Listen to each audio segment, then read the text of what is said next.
ആദിയിൽ വിശ്വം മെനഞ്ഞു മോദ സൃഷ്ടി ചെയ്താദാമിനെയും രക്ഷയായി മണ്ണിലണഞ്ഞു കാവായി അഗ്നിയായി തന്നാത്മവർഷം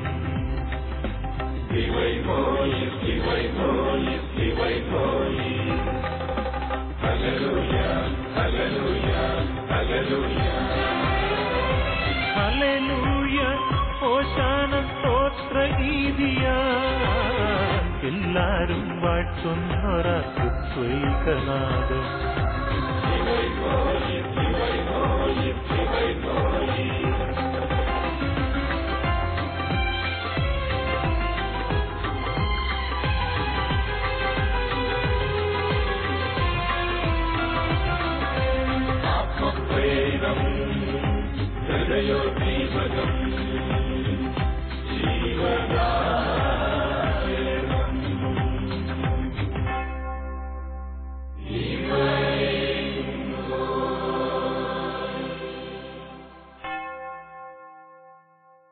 വിശുദ്ധ ലൂക്കാറീസ് നമ്മുടെ കർത്താവ് ഈശോ മിശിഹായുടെ പരിശുദ്ധ സുവിശേഷം അധ്യായം 2 വാക്യങ്ങൾ 15 മുതൽ.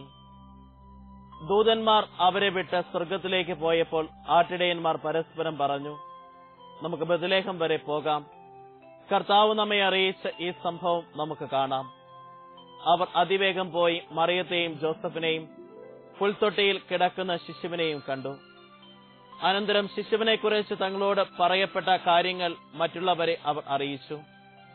അത് കേട്ടവരെല്ലാം ഇടയന്മാർ തങ്ങളോട് പറഞ്ഞ സംഗതികളെക്കുറിച്ച് അത്ഭുതപ്പെട്ടു. മറിയമാകട്ടെ ഇവയെല്ലാം ഹൃദയത്തിൽ സംഗ്രഹിച്ച് ഗാഢമായി ചിന്തിച്ചുകൊണ്ടിരുന്നു. തങ്ങളോട് പറയപ്പെട്ടതുപോലെ കാണുകയും കേൾക്കുകയും ചെയ്ത സകല കാര്യങ്ങളെക്കുറിച്ച് ദൈവത്തെ മഹത്വപ്പെടുത്തുകയും സ്തുതിക്കുകയും ചെയ്തുകൊണ്ട് ആ ഇടയന്മാർ തിരിച്ചുപോയി. ഈശോ മിശിഹായിൽ ഏറ്റവും സ്നേഹം നിറഞ്ഞ മാതാപിതാക്കന്മാരെ, പ്രിയ സഹോദരി സഹോദരന്മാരെ, യേശുവിന്റെ പിറവി തിരുനാളിന് വേണ്ടിയിട്ട് നാം ഓരോരുത്തരും ഒരുങ്ങിക്കൊണ്ടിരിക്കുന്ന ദിനരാത്രങ്ങളാ. 25 ദിവസക്കാലം പ്രാർത്ഥനയോടും അതിലേറെ തീഷ്ണതയോടും കൂടെ തമ്പുരാന്റെ പിറവി തിരുനാൾ ആഘോഷിക്കുവാനായിട്ട് നാം ഓരോരുത്തരും നമ്മുടെ ഹൃദയങ്ങളെയും മനസ്സുകളെയും കുടുംബങ്ങളെയും ഒക്കെ ഒരുക്കുകയാണ്. നമുക്ക് ആത്മാർത്ഥമായിട്ട് ഒന്ന് പരിശോധിച്ചു നോക്കാം. പുൽക്കൂട് നൽകുന്ന ഒരു സന്ദേശത്താല് എന്റെ ജീവിതത്തെ ഒരുക്കുവാനായിട്ട്, ആ പുൽക്കൂട് നൽകുന്ന ഒരു ദാരിദ്ര്യത്തിന്റെ കൃപയാല് എന്റെ ജീവിതത്തെ നിറയ്ക്കുവാനായിട്ട് എത്രമാത്രം എനിക്കിന്ന് സാധ്യമാകുന്നു. നമുക്കൊക്കെ അറിയാം, കുഞ്ഞു കുട്ടികളും ഭവനങ്ങളിൽ മുതൽ ദേവാലയത്തിൽ വരെ മനോഹരമായ പുൽക്കൂടുകൾ നാം ഓരോരുത്തരും സൃഷ്ടിക്കാറുണ്ട്. ആ പുൽക്കൂടുകളില് ഉണ്ണിയേശുവിന്റെ രൂപങ്ങൾ നാം ഓരോരുത്തരും സ്ഥാപിക്കുകയും അതിന് മുൻപില് കരങ്ങൾ കൂപ്പി കണ്ണുകളടച്ച് തീക്ഷ്ണതയോടുകൂടെ നാം പ്രാർത്ഥിക്കുകയും ചെയ്യാറുണ്ട്.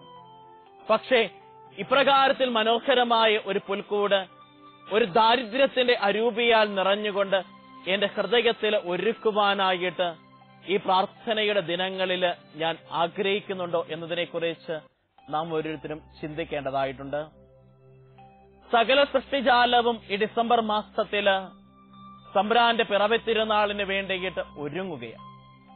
പക്ഷെ പലപ്പോഴും ഈ സൃഷ്ടിജാലങ്ങളിൽ നിന്നെല്ലാം വേർതിരിഞ്ഞുകൊണ്ട് മനുഷ്യൻ എപ്രകാരത്തിലുള്ള ഒരു ആത്മീയതയുടെ ഒരുക്കത്തെ തന്റെ ജീവിതത്തില് ഉയർത്തുവാനായിട്ട് അവന് സാധ്യമാകുന്നുണ്ടോ? പ്രിയമുള്ളവരെ, ദാരിദ്ര്യത്തിന്റെ ഒരു അരൂപിയിൽ നിറയപ്പെട്ടുകൊണ്ട് ഒരു പുൽക്കൂട് സൃഷ്ടിക്കുവാനായിട്ട് നമുക്ക് സാധിക്കണം. പിള്ളക്കച്ചകൾ കൊണ്ട് പൊതിഞ്ഞ ഒരു ശിശുവിനെ ആ ഇടയന്മാർ ബെത്ലഹേമിലെ കാലിത്തൊഴുത്തിൽ കണ്ടുമുട്ടിയപ്പോൾ ആ ശിശു വിളിച്ചോതിയ ആ പിള്ളക്കച്ചകളുടെ ഒരു ദാരിദ്ര്യത്തിന്റെ അരൂപി അവരുടെ ഹൃദയത്തിന് അനുഭവവേദ്യമായതുകൊണ്ടാണ് തങ്ങൾ കേട്ടതിനെക്കുറിച്ചും തങ്ങൾ കണ്ടനുഭവിച്ച സ്നേഹത്തെക്കുറിച്ചും ഒന്ന് വിവരിക്കുവാനായിട്ട്, അവരനോട് പങ്കുവെക്കുവാനായിട്ട് അവർക്ക് സാധിച്ചത്. കാരണം പങ്കുവെക്കുവാൻ ആവുന്ന വിധത്തില് ഒരു ദാരിദ്ര്യത്തിന്റെ സ്നേഹത്തിന്റെ അരൂപി അവരുടെ ഹൃദയത്തെയും ജ്വലിപ്പിക്കുവാനായിട്ട് തമ്പുരാന് സാധിച്ചു എന്നതുകൊണ്ടാ. മാലാഖമാര് പോയി കഴിഞ്ഞപ്പോഴും ആ ഒരു വചനത്തിന്റെ ശക്തിയാൽ നിറയപ്പെട്ടുകൊണ്ട് കാണാനായിട്ട് ഇറങ്ങിത്തിരിക്കുന്ന ഒരു അനുഭവം. പ്രിയമുള്ളവരെ, ദാരിദ്ര്യത്തിന്റെ ഈ ഒരു അരൂപി നമ്മുടെയൊക്കെ ഹൃദയങ്ങളെ ഒന്ന് ജ്വലിപ്പിക്കുവാനായിട്ട് സാധിക്കണം. വിശുദ്ധ ഫ്രാൻസിസിന്റെ ജീവിതത്തിലേക്ക് നമ്മൾ കണ്ണോടിക്കുമ്പോൾ നമ്മൾ കണ്ടുമുട്ടുകയാണ് വിശുദ്ധ ഫ്രാൻസിസ് തനിക്കുണ്ടായിരുന്ന സകലതിനെയും ഉപേക്ഷിച്ചുകൊണ്ട് തെരുവില് ഒരു ഭിക്ഷാടനത്തിന് ഇറങ്ങിത്തിരിക്കുവാനായിട്ട്. ആ പേര് സ്വീകരിച്ച ഫ്രാൻസിസ് മാർപ്പാപ്പായുടെ ജീവിതത്തിലേക്ക് നമ്മൾ കണ്ണോടിക്കുമ്പോൾ നമുക്ക് കാണുവാൻ സാധിക്കും ഒരു വൈദികന്റെ വെള്ളക്കുപ്പായത്തിന്റെ ഉള്ളില് ജ്വലിക്കുന്ന ഒരു ഹൃദയവുമായിട്ട് പാവപ്പെട്ടവരോടും തകർന്നവരോടും തളർന്നവരോടുമുള്ള ആ മാർപ്പാപ്പായുടെ സ്നേഹത്തെ, ആ ഒരു സ്നേഹത്തിന്റെ കരുതൽ തന്നെയാണ് വത്തിക്കാനിന്റെ കൊട്ടാരത്തെ വിട്ടുകൊണ്ട് സാൻ മാർത്തായിലേക്ക് ഇറങ്ങിച്ചെന്നുകൊണ്ട് വസിക്കുവാനായിട്ട് മാർപ്പാപ്പായെ പ്രേരിപ്പിച്ചത് ഒരു ദാരിദ്ര്യത്തിന്റെ അരൂപിയിൽ നിറയപ്പെടുവാനായിട്ട്.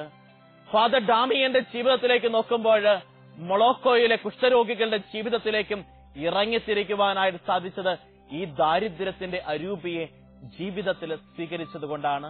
പ്രിയമുള്ളവരെ, ദരിദ്രനായിട്ട് ജനിച്ച യേശുവിനെ മണിമാളികകളാകുന്ന ദേവാലയത്തിലും ഭവനത്തിലും പ്രതിഷ്ഠിക്കുക എന്നതിനേക്കാൾ ഉപരി ദാരിദ്ര്യത്തിന്റെ ഒരു ഹൃദയത്തിന്റെ അരൂപിയില് എന്റെ ഹൃദയത്തിന്റെ അകത്തളത്തില് പ്രതിഷ്ഠിക്കുവാനായിട്ട്, എന്റെ ഹൃദയത്തില് എന്റെ തമ്പുരാന് ജനിക്കാനായിട്ട് ഒരു ഇടത്തെ ഒരുക്കുവാനായിട്ട് ഈ 25 ദിവസങ്ങളിലൂടെ നാം കടന്നു പോകുമ്പോൾ നമുക്ക് സാധ്യമാകണം.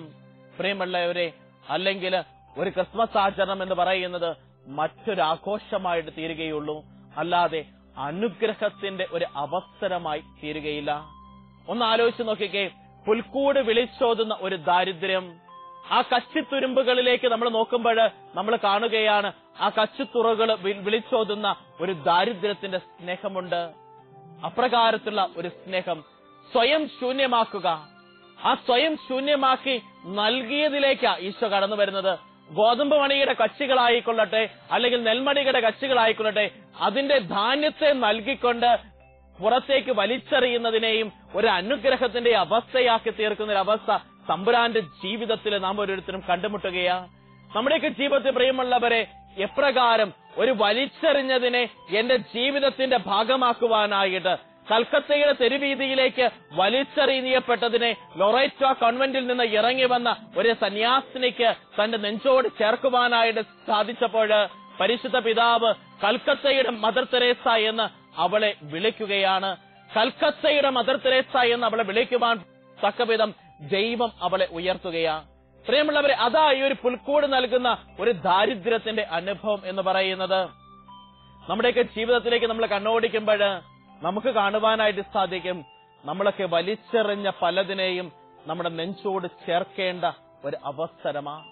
നമ്മൾ ശൂന്യമാണെന്ന് കരുതിയതിനെ നമ്മുടെ നെഞ്ചോട് വിലപ്പെട്ടതായിട്ട് ചേർക്കുവാനായിട്ട് ഓരോ വ്യക്തിയുടെയും ജീവിതത്തിൽ നമുക്ക് സാധ്യമാകണം. സങ്കീർത്തനങ്ങളുടെ പുസ്തകം 68-ാം അധ്യായം 19-ാമത്തെ വാക്യത്തിൽ നമ്മൾ വായിക്കുന്ന പോലെ, അനുദിനം നമ്മെ താങ്ങുന്ന കർത്താവ് വാഴ്ത്തപ്പെടട്ടെ, ദൈവമാണ് നമ്മുടെ രക്ഷ. അനുദിനം നമ്മെ താങ്ങുന്ന കർത്താവ് വാഴ്ത്തപ്പെടട്ടെ, ദൈവമാണ് നമ്മുടെ രക്ഷ. ആ ഒരു തിരിച്ചറിവ് പ്രിയമുള്ളവരെ ജീവിതത്തിൽ ഉണ്ടാവുകയാണ്. അനുദിനം താങ്ങുന്നവനായ കർത്താവ്. ആ ഇടയന്മാരുടെ അടുത്തേക്ക് ദൈവദൂതന്മാര് ചെന്ന് പറഞ്ഞപ്പോൾ ആ ഒരു സന്ദേശം അവരുടെ ജീവിതത്തിന്റെ സന്ദേശമാക്കി സ്വീകരിക്കുവാനായിട്ട് അവർക്ക് സാധ്യമാവുകയാണ്.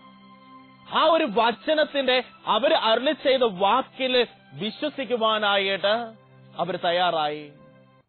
മരുഭൂമിയിൽ ആടുമേയിച്ചുകൊണ്ടിരുന്നവര്, ഗുഹകളിൽ വസിച്ചുകൊണ്ടിരുന്നവര്, അവരുടെ അടുത്തേക്ക് തമ്പുരാന്റെ ദൂതന്മാര് ചെന്നപ്പോൾ ആ ദൂതന്റെ വാക്കിനെ ദൈവ വാക്കായിട്ട് സ്വീകരിക്കുവാനായിട്ട് തയ്യാറായി. എളിമപ്പെടുന്ന ഒരു ഹൃദയത്തിൽ മാത്രമേ പ്രിയമുള്ളവരെ വചനത്തിന് ഫലം പുറപ്പെടുവിക്കുവാനായിട്ട് സാധിക്കത്തുള്ളൂ. എളിമപ്പെടുന്ന ഒരു ഹൃദയത്തിൽ മാത്രമേ വചനത്തിന് പിറക്കാനായിട്ട് സാധിക്കുള്ളൂ. പരിശുദ്ധ മറിയത്തിന്റെ ഹൃദയത്തിലേക്ക് നിങ്ങൾ നോക്കിക്കേ. മാലാഖ അഭിവാദനം ചെയ്തപ്പോൾ പരിശുദ്ധ മറിയം പറയുന്ന ഒന്നുണ്ട്, ഇതാ കർത്താവിന്റെ ദാസി, നിന്റെ വചനം പോലെ, നിന്റെ വാക്ക് പോലെ എന്നിൽ ഭവിക്കട്ടെ. ഒരു എളിമപ്പെടലിന്റെ ഒരു മനോഭാവം പ്രിയമുള്ളവരെ, ഒരു എളിമപ്പെടലിന്റെ, ഒരു ശൂന്യമാക്കലിന്റെ മനോഭാവത്താലാണ് ദൈവത്തിന്റെ കൃപ ജീവിതത്തിലേക്ക് ഒഴുകുന്നത്. നമ്മുടെയൊക്കെ ജീവിതത്തിൽ പ്രിയമുള്ളവരെ ഒന്ന് എളിമപ്പെടാനായിട്ട് സാധിക്കുക. എളിമയുള്ളവരാ ഭാഗ്യവാന്മാർ. തിരുവചനം നമ്മോട് പറയുക, ആ എളിമയുള്ളവര് ഭാഗ്യവാന്മാരാ. തിരുവചനം നമ്മെ പഠിപ്പിക്കുകയാണ്.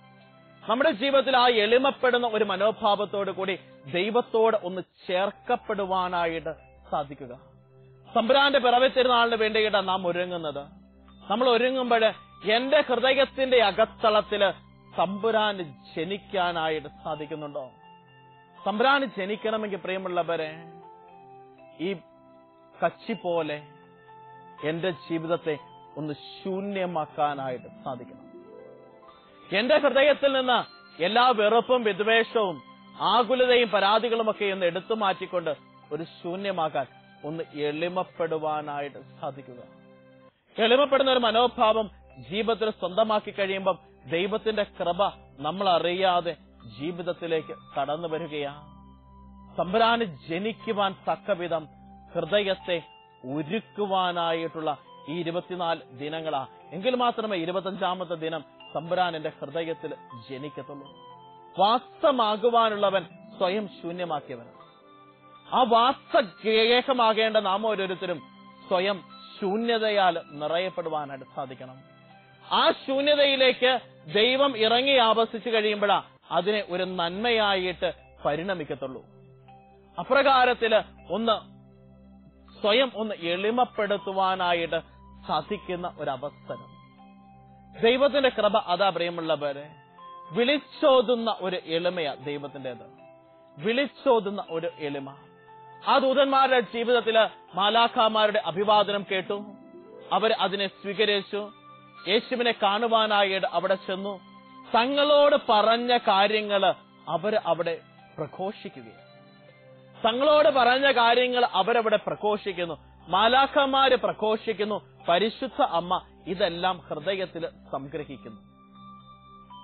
പ്രിയമുള്ളവരെ, നമ്മുടെയൊക്കെ ജീവിതത്തില് ഈ പ്രഘോഷണവും സംഗ്രഹിക്കുന്ന ഒരവസ്ഥയും ഒന്നുപോലെ സംഭവിക്കേണ്ട ഒന്നാണ്.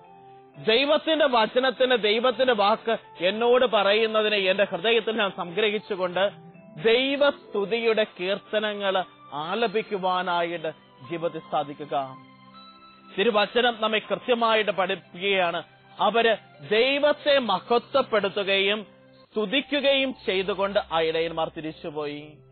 അത് നമ്മുടെ ജീവിതത്തിൽ സാധിക്കണമെങ്കിൽ ഈ ദൈവത്തിന്റെ വചനത്തെ എന്റെ ജീവിതത്തിൽ, എന്റെ ഹൃദയത്തിൽ സ്വീകരിക്കുകയും അതോടൊപ്പം തന്നെ അതിന് നന്ദിയുടെ സ്തുതികൾ, കീർത്തനങ്ങൾ ഇടപെടാതെ ആലപിക്കുവാൻ നമുക്ക് സാധിക്കുകയാണ്.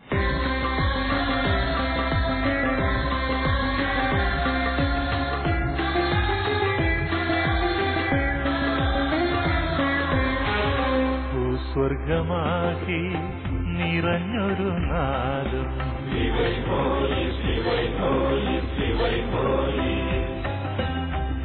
പൊഴിയിൽ ജീവൻ പകർന്നൊരു നാദം,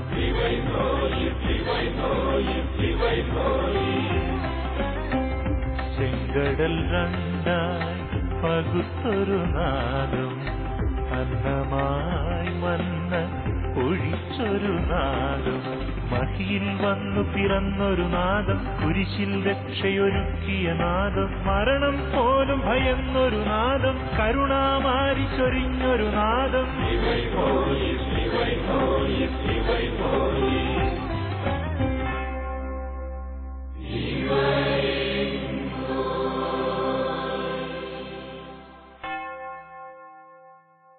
നമ്മുടെയൊക്കെ ജീവിതത്തിൽ പ്രിയമുള്ളവരെ, സ്തുതിയുടെ കീർത്തനങ്ങൾ ആലപിക്കുവാനായിട്ട് നമുക്ക് സാധിക്കണം.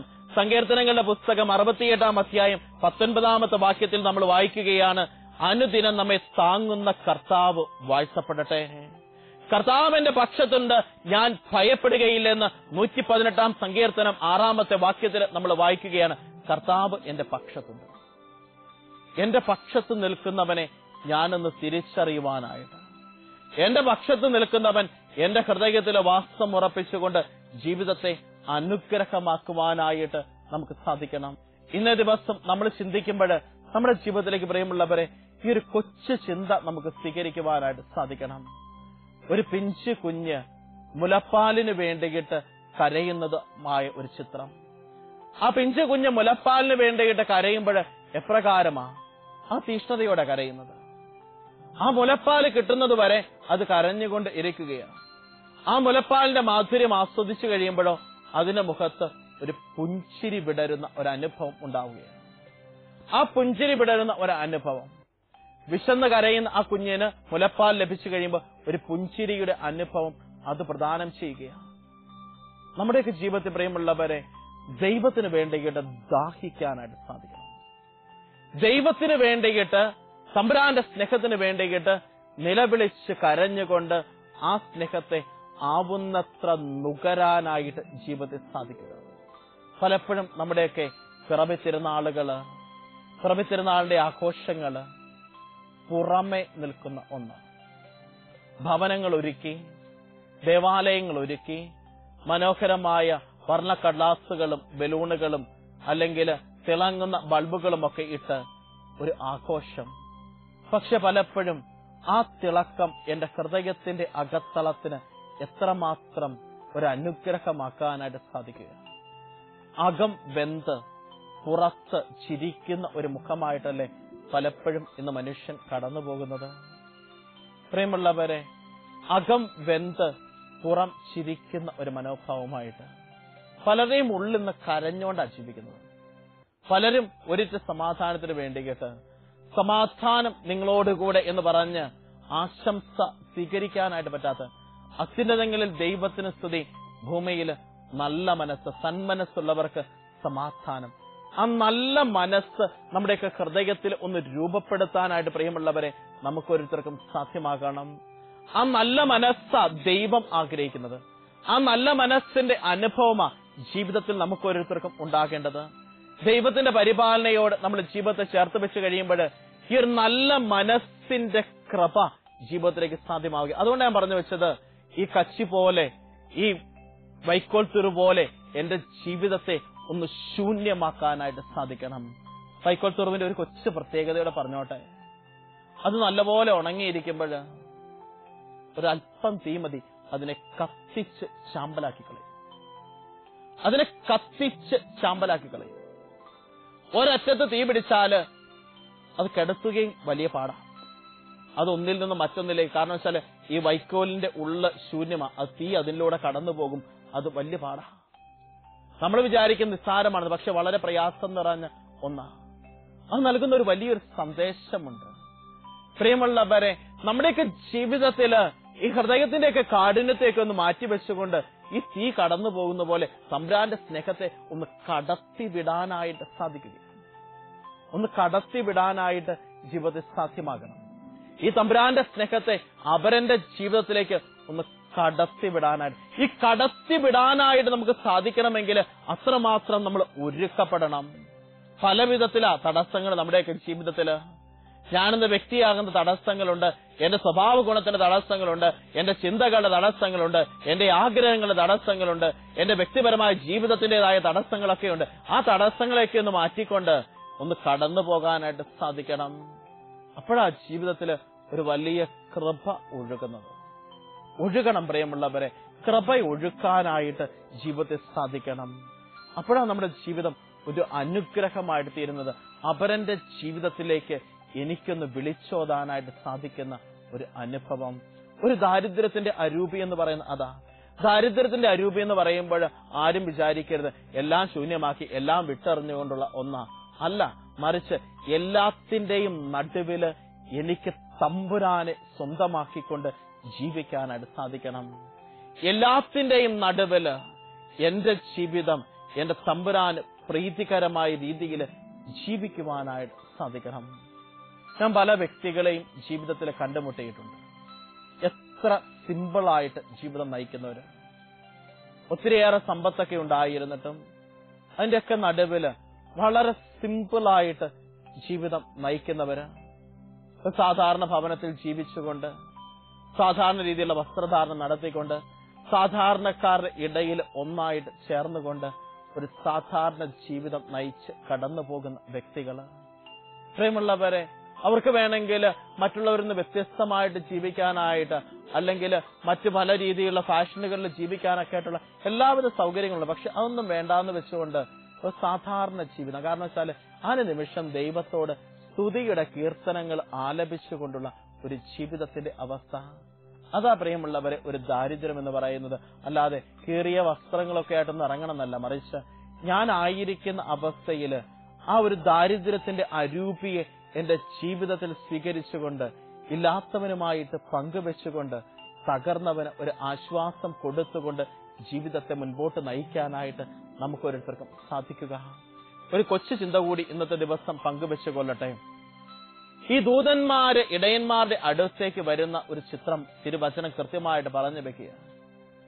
ഈ ഇടയന്മാര് എന്ന് പറയുന്നത് ആ സംസ്കാരത്തിലേക്ക് നമ്മൾ കണ്ണോടിച്ചാൽ നമുക്ക് കാണുവാനായിട്ട് സാധിക്കും ഏറ്റവും തരം താഴ്ന്ന വ്യക്തികളാണ്.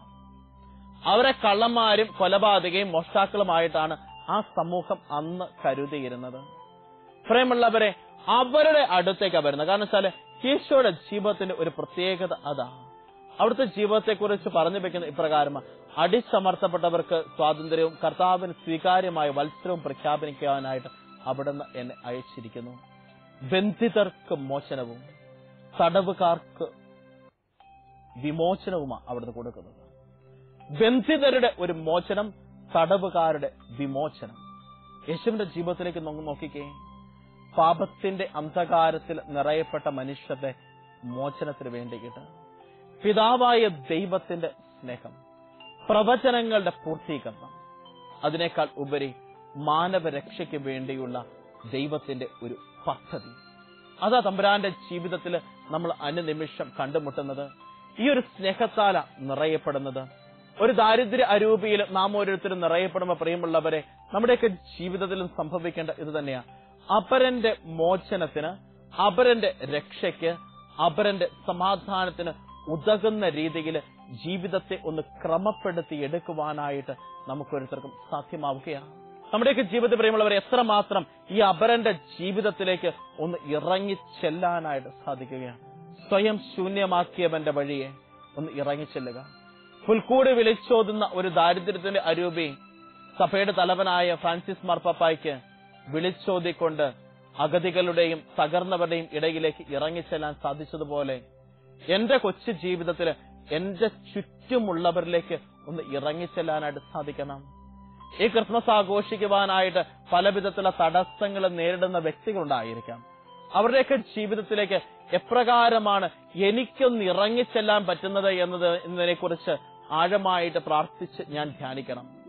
അത് ചിലപ്പം എന്റെ കുടുംബത്തിലുള്ള വ്യക്തിയായിരിക്കാം, എന്റെ ജീവിത പങ്കാളിയായിരിക്കാം, എന്റെ മക്കളായിരിക്കാം, എന്റെ മരുമക്കളായിരിക്കാം, എന്റെ കൊച്ചുമക്കളായിരിക്കാം, അല്ലെങ്കിൽ എന്റെ കൂടെ സന്യാസ ആശ്രമത്തിൽ ജീവിക്കുന്ന വൈദികനായിരിക്കാം. അവരുടെ ജീവിതത്തിലേക്ക് പ്രിയമുള്ളവരെ എപ്രകാരമാണ് ഒരു തീക്ഷ്ണതയുടെ അനുഭവത്താൽ ഇറങ്ങിച്ചെല്ലാനായിട്ട് സാധിക്കുന്നത്? ഒരുമിച്ച് ഏകമനസ്സോടുകൂടി തമ്പുരാന് സ്തുതിയുടെ കീർത്തനങ്ങൾ ആലപിക്കുവാനായിട്ട് സഹായകമാകുന്നത് എന്നതിനെക്കുറിച്ച് നമുക്ക് ചിന്തിക്കുകയും അതിനായിട്ട് പരിശ്രമിക്കുകയും ചെയ്യാം. ഒരു നിമിഷം കരങ്ങൾ കൂപ്പി കണ്ണുകളടച്ച് നമുക്ക് പ്രാർത്ഥിക്കാം. കാരുണ്യവാനും സ്നേഹനിധിയുമായ നല്ല തമ്പുരാനെ, നിന്റെ തിരുസന്നിധിയോട് ചേർത്ത് വെച്ച് ഞങ്ങളുടെ ജീവിതത്തെ ഞങ്ങൾ സമർപ്പിക്കുന്നു. വളരെ പ്രത്യേകമായിട്ട് യേശുനാഥന്റെ പിറവി തിരുനാളിന് വേണ്ടിയിട്ട് ഒരുങ്ങുന്ന ഈ ദിനരാത്രങ്ങളില് അവിടുത്തെ പുൽക്കൂട് നൽകുന്ന ഒരു തീക്ഷ്ണതയുടെ ചൈതന്യത്താൽ നിറയപ്പെടുവാനായിട്ട് ദരിദ്രരിലെ ദരിദ്രനായിട്ട് ജനിച്ച യേശുവിന്റെ മാതൃകയെ പിന്തുടർന്നുകൊണ്ട് ദാരിദ്ര്യത്തിന്റെ അരൂപിയെ എന്റെ ജീവിതത്തെ സ്വീകരിക്കുവാനായിട്ട് ആ അരൂപിയുടെ നിറവില് ഇന്നേ ദിവസം മുൻപോട്ട് നയിക്കാനായിട്ട് എന്നെ സഹായിക്കണമേ. അമ്മേ മാതാവേ, കൂടെ ആയിരിക്കണമേ, കൂടെ വസിക്കണമേ. നമ്മുടെ കർത്താവ് ഈശോ മിശിഹായുടെ കൃപയും പിതാവായ ദൈവത്തിന്റെ സ്നേഹവും പരിശുദ്ധാത്മാവിന്റെ സഹവാസവും നാം എല്ലാവരുടെയും കൂടി ഉണ്ടായിരിക്കട്ടെ, ഇപ്പോഴും എപ്പോഴും എന്നേക്കും. ആമേൻ. മഹിയിൽ വന്നു പിറന്നൊരു നാദം, കുരിശിൽ രക്ഷയൊരുക്കിയ നാദം, മരണം പോലും ഭയന്നൊരു നാദം, കരുണാമാരി ചൊരിഞ്ഞൊരു നാദം, ഒഴുകി ഒഴുകി ധരയിൽ നീലെ നീലെ മനുജ ഹൃദയം തേടി തേടി നിരതം, ഫലം നൽകാൻ തുടികൊള്ളും വചന ശബ്ദം, ജീവശബ്ദം, സ്നേഹശബ്ദം, ദൈവശബ്ദം.